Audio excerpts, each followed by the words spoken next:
Bill Stone's 1973 Plymouth Cuda underwent an incredible 6-month transformation, turning a nostalgic high school car into a high-performance machine with serious NASCAR-inspired power.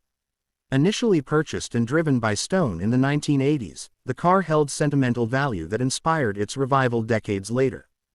During the restoration process, the Cuda received a complete overhaul, blending modern performance with its classic muscle car roots.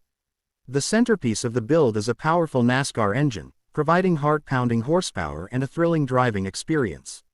In addition to the engine upgrade, the car was outfitted with updated suspension, brakes, and a refreshed interior to complement its performance focus.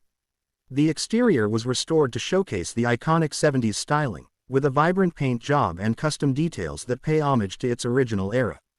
This project exemplifies the dedication and craftsmanship involved in transforming a cherished car into a modern masterpiece.